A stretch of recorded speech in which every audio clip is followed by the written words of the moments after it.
मेरठ आज दिनांक 20 फरवरी 2022 को श्रीमती ज्ञानों देवी सेवा संस्थान के सौजन्य से संत शिरोमणि श्री गुरुवार रविदास जी महाराज के 645वीं स्वर्ण जयंती समारोह का आयोजन किया गया।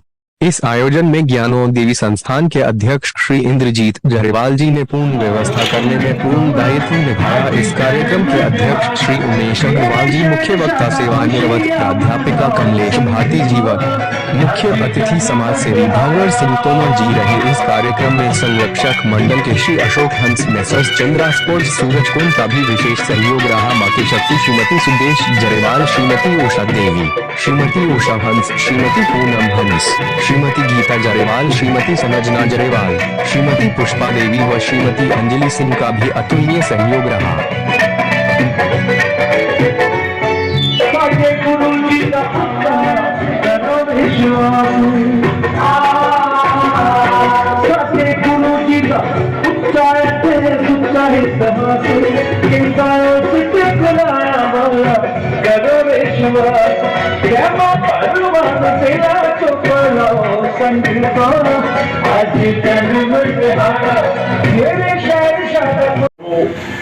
शिक्षक हैं तो उम्मीद है कि अच्छे शब्दों से ही हमारा मार्गदर्शन करने की उम्मीद है।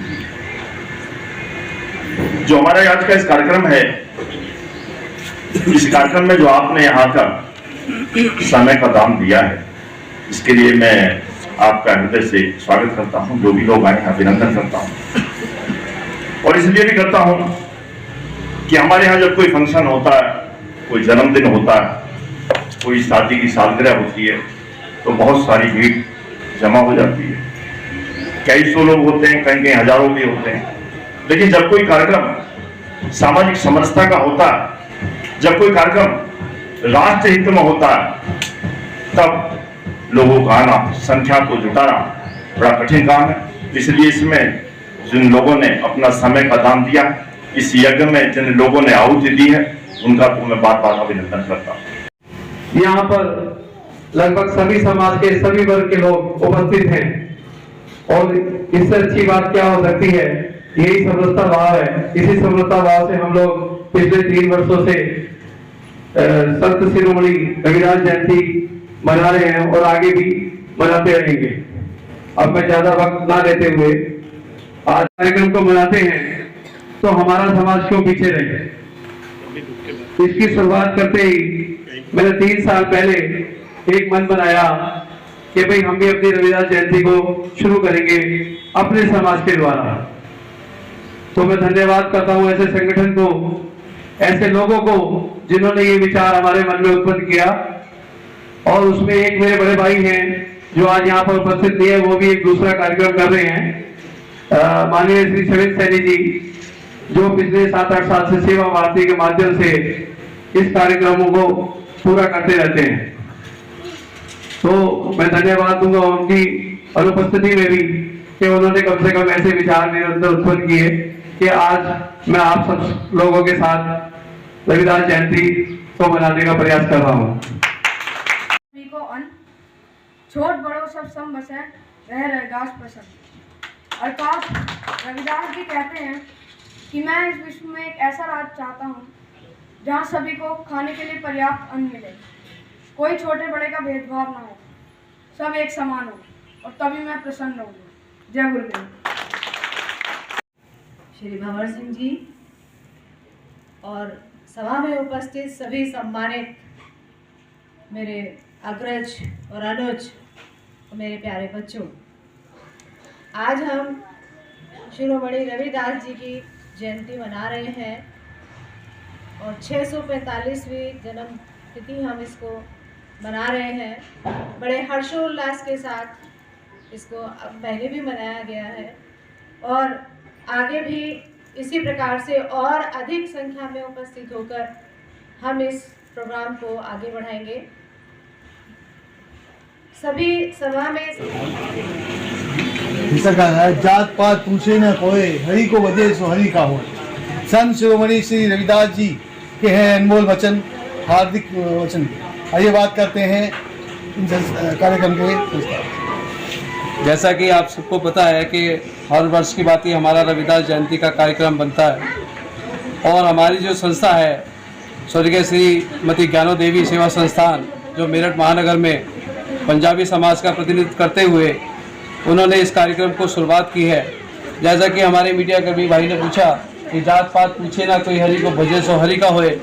इसका मतलब यही है कि सभी को बिना जात पात के प्रभु का स्मरण करना चाहिए तथा उसमें कोई भी जात पात का कार्य उसके अंदर नहीं होना चाहिए।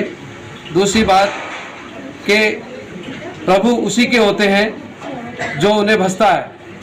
जितनी पूजा कोई भी किसी भी समाज का वर्ग का व्यक्ति हो, वो जितनी पूजा प्रभु की करेगा, जितनी जात पात से दूर रहेगा, इसी तरीके से प्रभु का वो अपना बन के रहेगा। तो यही मेरा कहना है कि रविदास जी ने जो विचार रखे हैं, जात पात पूछे ना कोई, हरि को भजे तो हरि का होए, कि भक्ति के अंदर जात पात कोई मायने नहीं रखती। जो लोग ज़्यादा से ज़्यादा भगवान का स्मरण करते हैं वही लोग उनके प्रिय होते हैं। आपने संत शिरोमणि रविदास जी के बारे में बताया, अपने बारे में कुछ नहीं बताया। मैं इंद्रजीत, मैं बाल्यकाल जन्म से ही यहाँ पर रहने वाला हूँ और मेरे माता पिता अभी इस समय भगवान के श्री चरणों में स्वर्ग सिधार गए हैं। उन्हीं के नाम पे मैंने ये संस्था का निर्माण किया, माता जी के नाम से, क्योंकि कोई ना कोई जब भी कोई कार्य शुरू किया जाता है तो उसके पीछे कोई ना कोई संस्था का नाम जरूर होता है। तो कार्यक्रम की शुरुआत करनी थी, इसी वजह से हमने इसका कोई ना कोई इसको नाम दिया। इंद्रजीत जी, ज्ञानो देवी सेवा संस्थान आपकी माता जी के नाम। जी। तो आप कितने समय से इस कार्यक्रम को संत शिरोमणि रविदास जी जयंती का जो समारोह बना रहे हैं, कितने समय से बना रहे हैं? पिछले 3 वर्षों से हम इस कार्य को पूर्ण कर रहे हैं। पिछले वर्ष कोरोना की स्थिति के कारण इस कार्यक्रम को विशाल रूप नहीं दे पाए और हमने छोटा कार्यक्रम 35 से 40 लोगों का कार्यक्रम यहाँ किया अपने हॉल में, लेकिन उतना ही विशाल कार्यक्रम इस बार हमने किया और आगे आगे ये कार्यक्रम और विशाल होता जाएगा। और हमारे बड़े भाई अशोक जी, जो पंजाबी समाज का प्रतिनिधित्व करते हैं, प्रतिनिधि भी हैं और हमारे संरक्षक मंडल के अपने सदस्य भी हैं, और अपने संरक्षक मंडल के जगदीश जी, जो संरक्षक मंडल के दूसरे सदस्य हैं, उनकी देखरेख में ही इस कार्यक्रम को आगे बढ़ाया जाया करेगा। और इस कार्यक्रम को जितनी जल्दी से ज़्यादा बढ़ाया जाए उसके लिए मैं उनका धन्यवाद भी करूंगा और मुझे अपना आशीर्वाद भी प्रदान करेंगे। इंद्रजीत जी, स्वयं सेवक संघ से भी आप जुड़े हैं, जैसे आपने भी कुछ समय पहले बताया था पूर्व। जी। क्या बताएंगे, क्या दायित्व इसमें आपके पास है? मैं पिछले 38 वर्षों से राष्ट्रीय स्वयं सेवक संघ की शाखाओं से जुड़ा हुआ हूँ, उसके संगठन से जुड़ा हुआ हूँ। अभी वर्तमान में मेरे पास मेरठ महानगर में 6 भाग होते हैं, उसमें भाग 2 का मैं भाग शारीरिक प्रमुख की जिम्मेदारी भी है। और जैसा कि मैंने पहले भी बताया है कि ये जो परंपरा है वो मेरे अंदर जो आई है वो राष्ट्रीय स्वयं सेवक संघ के माध्यम से ही आई है। पिछले 10 वर्षों से लगभग माननीय छविंद्र सैनी जी के नेतृत्व में मैं सेवा भारती का जो कार्यक्रम होता है उनके साथ लगा रहता था। उन्हीं के माध्यम से और उन्हीं की इच्छा शक्ति से मैंने इस कार्यक्रम को आगे बढ़ाया है। आज वो भी अपने किसी कार्यक्रम में व्यस्त होंगे, किसी वजह से वो हमारे कार्यक्रम में नहीं आ पाए, लेकिन उनका जो जिम्मेदारी को पूरा करते हुए मैंने इस कार्यक्रम को बढ़ाने का प्रयास किया है।